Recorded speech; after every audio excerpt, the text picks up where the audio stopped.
Well, good afternoon. This is a Will Cain Show, and this is a Fox News alert. Dramatic end to Karen Read's murder retrial as a huge crowd of supporters gathered outside the courthouse. Jury finding Read not guilty of second-degree murder in the 2022 death of her then-boyfriend, Boston police officer John O'Keefe. Let's bring in criminal defense attorney Brian Claypool and Mercedes Colwin both now to break down this trial. I'd love to start with you, Brian. What do you think of the jury's verdict? Do you think they got it right? Hey, Will, yeah, I think they got it right, and here's why. In most murder cases, you have what's called a manner of death. We knew the cause of death was blunt force trauma to O'Keefe's head, but there was no manner of death. What do I mean by that? Usually a gunshot or a knife wound. You didn't have that here. And the biggest hurdle for prosecutors was, how can you explain to a jury that there are no physical injuries to any portion of O'Keefe's body below his head? In other words, if the SUV that Read was driving is going to hit O'Keefe and knock him on the ground to hit his head, Will, then he's going to have some injuries on his torso and his legs. He didn't have any of that. And I think another powerful piece of evidence was the snowplow driver. Remember that guy? He doesn't have an axe to grind in this case. He's not for the plaintiff or defendant. He came in and said, look, I was plowing that road at 2:40 a.m. I saw clearly in the yard where the body was supposed to be, and I didn't see a body. So that was another powerful piece of evidence. And then look, I think Martha touched on it. You had this video of Read in her docuseries. Why is that important? Because the jury actually knew her possibly before the trial started, and if they didn't, they saw her testifying through video, and I think that really helped her. That was one of the game changers in this case. They could relate to her better, and that led to the acquittal. Okay, Brian is pointing out holes in the prosecution's argument that amounts to what should be our legal standard, reasonable doubt, Mercedes. Do you believe that is exactly the analysis the jury was capable of finding, reasonable doubt, when it came to Karen Read?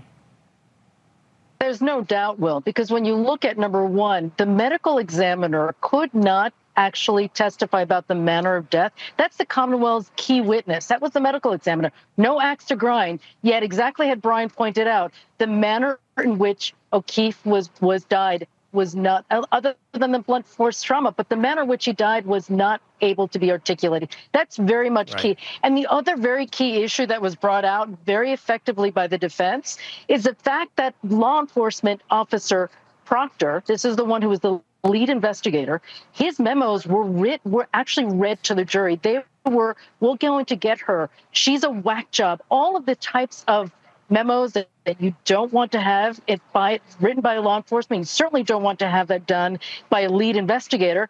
So the defense was very effective in saying, of course he was framed. Even the lead investigator had an axe to grind to target Karen Read from the very beginning. He wasn't unbiased. He wanted to have her framed for this murder, for this death. So Mercedes, you're now touching on the point that I wanted to get to.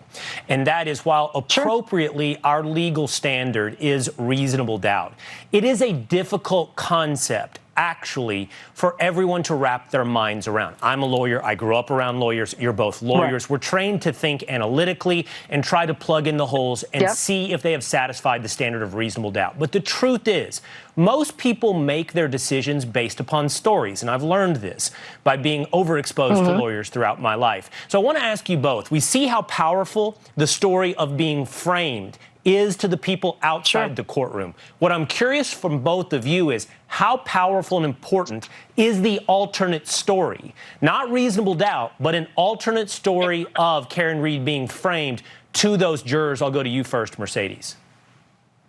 Well, you certainly heard it from a bystander saying, I don't want to be that person. I don't want to be targeted by law enforcement. I don't want to be framed. It is absolutely a very effective way for a defense attorney to come forward and dismantle the prosecution's case by saying, it wasn't my client. It was someone else, and they're trying to frame her. And frankly, they had an expert. The dog bite expert was key. The dog bite expert that came for the defense said those injuries on his arm, that's most likely a dog bite, not from being struck by a tail guy. Tailgate, rather. And do you agree with that, Brian, that it's one thing to knock down someone else's argument, but actually in human psychology, what's incredibly powerful is to offer another argument that obviously people on the street latched onto, but do you think they did in the jury box as well? They latched onto this other positive story, positive in terms of they can tell themselves an alternate story of what happened to Karen Read. Will, absolutely. Why?